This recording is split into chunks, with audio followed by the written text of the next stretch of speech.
Hello दोस्तों, स्वागत है आपका आपके पसंदीदा प्लेटफॉर्म नोट्सबुक आईएएस में। आज हम लोग फिर से एक नए आर्टिकल्स के साथ जो आज मुख्य रूप से न्यूज़ में बने हुए थे, जो आपके एग्ज़ाम्स के लिए इम्पॉर्टेंट है, चाहे वो पीआईबी से हो, चाहे वो द हिंदू से हो, चाहे इंडियन एक्सप्रेस से हो, उन सभी को हम लोग डिस्कस करने वाले हैं जो आर्टिकल्स आपके एग्जाम्स के लिए इंपॉर्टेंट है। तो जल्द से जल्द सभी लोग जुड़ जाइए ताकि हम लोग मुख्य रूप से अपने पृष्ठभूमि पे जो मुख्य आर्टिकल्स हैं जो आपके एग्जाम्स के लिए इंपॉर्टेंट हो सकते हैं, उसके साथ साथ हम लोग जो स्टैटिक्स वाला जो पोर्शन है उसको भी हम लोग कवर करेंगे। जो उससे रिलेटेड, उस आर्टिकल से रिलेटेड जो प्रश्न होगा स्टैटिक्स का, उसको भी हम लोग कवर करेंगे, जो कि डेली हम लोग के द्वारा किया भी जाता है। तो जल्द से जल्द जुड़ जाइए सभी लोग। चलिए, और अपने अपने ग्रुप में शेयर भी कीजिए। चलिए अगला, जैसे आज के लिए पहला जो प्रश्न है, पहला प्रश्न क्या है कि किस राज्य सरकार ने विकासशील गांव योजना शुरू की है? कौन सा योजना है? विकासशील गांव योजना। तो विकासशील गांव योजना किस राज्य सरकार के द्वारा शुरू की गई है? तो कौन सी राज्य सरकार है जिसके द्वारा शुरू की गई है? हरियाणा है या उड़ीसा है या बिहार है, कौन सा है, या झारखंड है? कौन सा राज्य सरकार के द्वारा किया गया है? उड़ीसा के द्वारा। ठीक है, तो उड़ीसा के द्वारा शुरू किया गया है कौन सा योजना? विकासशील गांव योजना। ठीक है। अच्छा, ये जो साथ साथ जो राज्य हैं, ये वाले जो राज्य देख रहे होंगे आप, उड़ीसा, बिहार और झारखंड, तो इसमें अगर देखा जाए जो हरियाणा है ये आपका जो सीमा साझा करता है कहाँ से? दिल्ली से करता है, हिमाचल प्रदेश से करता है, राजस्थान से करता है। उड़ीसा जो है और बिहार, यह मुख्य रूप से उड़ीसा, बिहार, बंगाल, ये सब एक राज्य थे।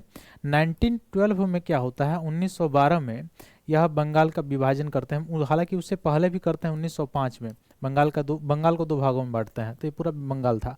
तो 1912 में, 1911 के आसपास जो कलकत्ता से ट्रांसफ़र होती है राजधानी दिल्ली की तरफ, तो उस समय उड़ीसा और बिहार को, उड़ीसा और किसको? बिहार को क्या करते हैं? एक में रखते हैं, और बंगाल को क्या करते हैं? अलग कर देते हैं। ठीक है, बंगाल को क्या कर देते हैं? अलग कर देते हैं। ठीक, 1912 में। और झारखंड ये कब बना? तो आपको पता है कि सन 2000 ईस्वी में ये बना झारखंड, नया राज्य। किससे हट के बना? बिहार से हट के बना। तो बिहार से कट के कौन सा राज्य आपका बना हुआ है? झारखंड बना हुआ है 2000 ईस्वी में। हालांकि और भी राज्य बने हुए थे। मध्य प्रदेश से हट के कौन सा बना था? छत्तीसगढ़ बना था, छत्तीसगढ़ बना था। उसके बाद से यूपी से कट के कौन सा बना? उत्तराखंड। आपका उत्तराखंड यूपी से कटकर बना हुआ था। ये सभी राज्य बने हुए थे। ठीक है, तो कौन सा आंसर सही होगा? विकासशील गांव योजना के तहत हमारा कौन सा आंसर शुरू होगा? कौन सा होगा सही?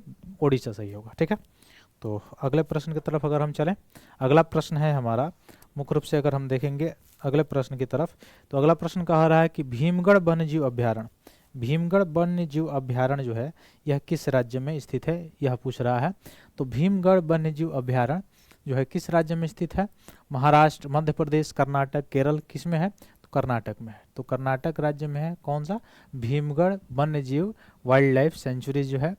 अच्छा यार, इसमें जो बायोस्फीयर होता है, आप पढ़े होंगे, बायोस्फीयर्स जो होता है, एक होता है बायोस्फीयर, एक होता है नेशनल पार्क, नेशनल पार्क, और एक होता है वाइल्ड लाइफ सेंचुरी। इन तीनों में क्या अंतर है? Wild life sanctuary, national park और बायोस्फीयर में क्या अंतर है? इसमें ये जो बायोस्फीयर है ये बड़ा सा क्षेत्र है, इसमें दोनों समाहित होते हैं। इसके तीन जो है एरिया होता है। आप देखोगे कौन कौन से तीन एरिया होता है। तो एक होता है कोर सेक्टर, एक होता है बफर, और एक जो होता है जो मुख्य रूप से ओपन होता है, संक्रमणशील जिसको कहा जाता है, संक्रमण। ठीक है, तो इसमें अलाउड होता है, कोर सेक्टर में किसी को जाना अलाउड नहीं होता है। तो कहाँ पे है ये? भीमगढ़ वन्यजीव अभ्यारण्य कर्नाटका में है। ठीक है, कर्नाटक में है। ठीक, तो इसको याद रखिएगा। आगे अगर हम लोग चलें अगले प्रश्न की तरफ, अगला प्रश्न है राष्ट्रीय सफाई कर्मचारी आयोग NCSK किस मंत्रालय के अधीन काम करता है? तो सफाई कर्मचारी जो आयोग है वह किस मंत्रालय के अधीन काम करता है? तो बताएंगे आप लोग किस मंत्रालय के अधीन काम करता है? सफाई कर्मचारी आयोग जो है ये किस मंत्रालय के अधीन काम करता है? कौन सा मंत्रालय होगा इसके लिए? नोडल मंत्रालय। तो मंत्रालय है सामाजिक न्याय और अधिकारिता मंत्रालय। किस मंत्रालय का अधीन? सामाजिक न्याय और अधिकारिता मंत्रालय का अधीन NCSK जो है काम करता है।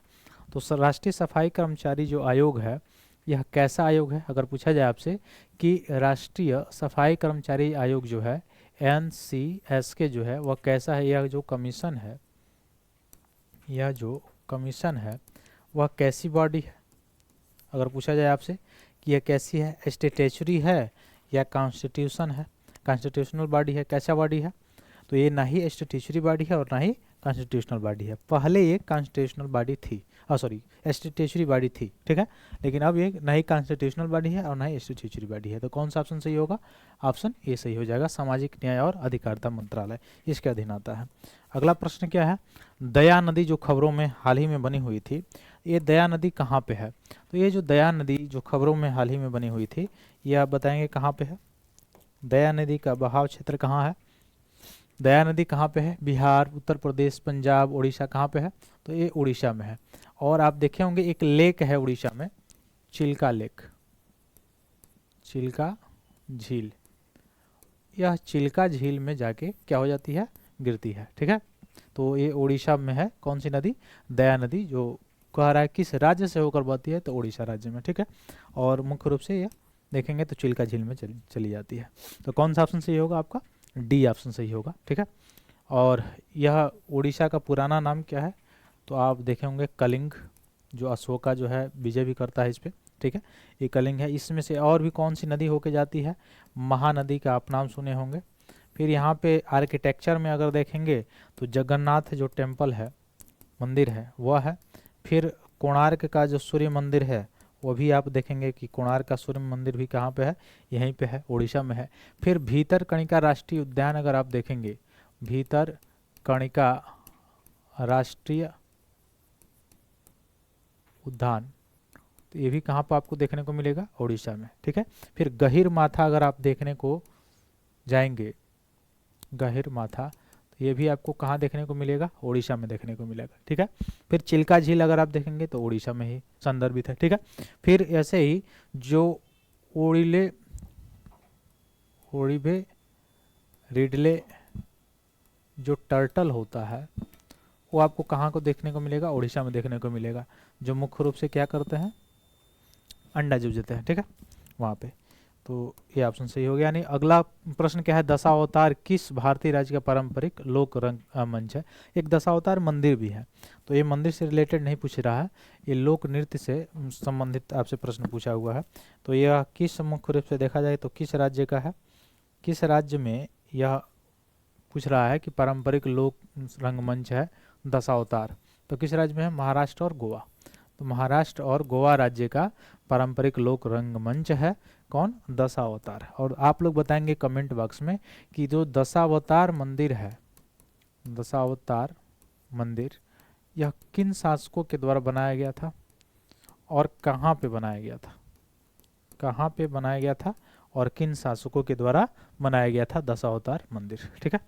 तो इसको आप लोग थोड़ा सा कमेंट बॉक्स में बताइए। अगला प्रश्न क्या है? किस पल्लव राजा ने प्रसिद्ध व्यंग ग्रंथ मतविलास प्रहसन, इस ग्रंथ का क्या नाम है? तो इस ग्रंथ का नाम आप देखेंगे, इस ग्रंथ का नाम है मतविलास प्रहसन। तो मतविलास प्रहसन किसके द्वारा लिखा गया था? तो पल्लव शासक था, उसके द्वारा लिखा गया था, ठीक है। वह पल्लव शासक का नाम क्या था? महेंद्र वर्मन प्रथम, महेंद्र वर्मन प्रथम। तो महेंद्र वर्मन प्रथम के द्वारा यह लिखा गया था जो व्यंग ग्रंथ था, जिसका नाम था मतविलास प्रहसन। क्या नाम था? मतविलास प्रहसन, ठीक। अगला प्रश्न देखिए। अगला प्रश्न है निम्नलिखित में से किस स्थल पर ताम्र पाषाण युग में खदान की सबसे बड़ी किस्म पाई गई है? तो खदान की सबसे बड़ी किस्म जो है वो भी कब? ताम्र पाषाण युग में। कहाँ पे पाई गई है? सबसे बड़ी किस्म पाई गई है ताम्र पाषाण युग में, ठीक है। तो कहाँ पाई है? नौदा टोली में, ठीक है, नौदा टोली, आप लोग याद रखिएगा, ठीक, नौदा टोली में, ठीक। अगला प्रश्न क्या है? राइन्स ऑफ गैलीवे इस्थमस किस देश में स्थित है? राइन्स ऑफ, अगर देखा जाए, Rhins of Galloway, Rhins of Galloway isthmus किस राष्ट्र में, किस देश में स्थित है? ऑप्शन आपका ब्राजील है, फ्रांस है, रसिया है, स्कॉटलैंड है। तो कौन सा ऑप्शन सही होगा आपका? स्कॉटलैंड सही हो जाएगा। तो स्कॉटलैंड में है क्या, राइन्स ऑफ गैलेवे इस्थमस, ठीक है। ब्राज़ील में नहीं है। अच्छा, ब्राज़ील किस में पड़ता है, तो आप देखेंगे साउथ अमेरिका महाद्वीप में पड़ता है। साउथ अमेरिका, अफ्रीका में नहीं बोल रहा हूँ, साउथ अमेरिका में। फ्रांस देखेंगे तो यूरोपियंस कंट्री है। और रसिया देखेंगे तो यूरेशिया कह सकते हैं, यूरोप और एशिया दोनों में पड़ता है। स्कॉटलैंड देखेंगे तो यूरोपियन कंट्री है, ठीक है। तो ये किस में पड़ता है, स्कॉटलैंड में पड़ता है, ठीक। अगले प्रश्न की तरफ चले। हिस्पर ग्लेशियर, हिस्पर ग्लेशियर जो है वह किस राष्ट्र में है, तो आप देख सकते हैं कि किस राष्ट्र में है हिस्पर ग्लेशियर। हिस्पर ग्लेशियर किस राष्ट्र में है, पाकिस्तान में, ठीक ना। पाकिस्तान में है क्या, हिस्पर ग्लेशियर। अच्छा, पाकिस्तान में डबल जो है सिटीजनशिप मिलती है, ये याद रखिएगा, डबल सिटीजनशिप मिलती है कहाँ पे, आपका पाकिस्तान में, ठीक है। अगला प्रश्न देखिए, पृथ्वी पर कोई भी गतिशील वस्तु अंततः निम्नलिखित में से किसके कारण रुक जाती है, यानी कौन ऐसा बल है जिसके कारण पृथ्वी पर कोई गतिशील वस्तु जो है वो रुक जाती है। आप लोग फिजिक्स में पढ़े होंगे एनसीईआरटी में, तो किसके कारण रुकती है कोई वस्तु, गुरुत्वाकर्षण के कारण, नहीं। घर्षण के कारण, हाँ बिल्कुल घर्षण के कारण, क्योंकि घर्षण क्या करता है, किसी वस्तु के गति का विरोध करता है, किसी वस्तु अथवा किसी पिंड की गति का विरोध करता है। लेकिन घर्षण तभी लगेगा जब दो सरफेस क्या हो रहे हों, मिल रहे हों, या एक दूसरे से कहीं ना कहीं टच हो रहे हों, तभी लगेगा, अन्यथा नहीं लगेगा, ठीक है। तो घर्षण के कारण। जड़त्व आप देखेंगे, जड़त्व का रूल किसने दिया था, द लॉ ऑफ इनर्शिया किसने, गैलीलियो का था, ठीक है। और गति संबंधी नियम किसके द्वारा दिया गया था, न्यूटन के द्वारा दिया था। सब एनसीईआरटी में आप लोग पढ़े हैं। अगला प्रश्न क्या है, कौन नाभिक के चारों ओर घूमते इलेक्ट्रॉन को अभिकेंद्री बल प्रदान करता है, तो अभिकेंद्री बल किसके द्वारा प्रदान किया जाता है, आकर्षक इलेक्ट्रॉनिक बल के द्वारा। किसके, आकर्षण के जो इलेक्ट्रॉनिक बल है, नाभिक जो है उसके चारों तरफ जो कोई पिंड घूमता रहता है और ये है नाभिक, तो यहाँ पे जो इसका आकर्षण बल है, गुरुत्वाकर्षण, ये इसको अपनी ओर झुका कर रखता है, जिसके कारण ये क्या करते रहते हैं, एक पथ पे गमन करते रहते हैं, गति करते रहते हैं, ठीक है। अगले प्रश्न में चले, कह रहा है कि यदि पृथ्वी और सूर्य के बीच की दूरी वर्तमान दूरी का 1/4 हो जाए तो सूर्य द्वारा पृथ्वी पर लगाया गया गुरुत्वाकर्षण बल क्या होगा, तो यह कितना बढ़ जाएगा, 16 गुना बढ़ जाएगा, ठीक ना। कितना गुना बढ़ जाएगा, 1/4 अगर हो जा रहा है तो इसका स्क्वायर कितना हो गया, 16 गुना, कितना बढ़ जाएगा, 16 गुना बढ़ जाएगा। अगले प्रश्न मुख्य रूप से यही आज का जो है टॉपिक था। आज मुख्य रूप से जो आर्टिकल्स थे जो चर्चा में थे उस पर हम लोगों ने, और कुछ फिजिक्स के जो प्रश्न थे उस पर हम लोग चर्चा किए। तो ये सारी चीज़ आपको समझ में आ रही होगी, ज़्यादा से ज़्यादा शेयर कीजिए, और डेली जो क्लास है उसमें आप लोग फॉलो कर सकते हैं मुख्य रूप से, क्योंकि आपके एग्ज़ाम्स के लिए जो भी इम्पॉर्टेंट जो तथ्य है, जो आर्टिकल्स है, वो बताने का प्रयास किया जाता है। तो फिर मिलते हैं अगली क्लास में। बहुत बहुत धन्यवाद दोस्तों, जय हिंद।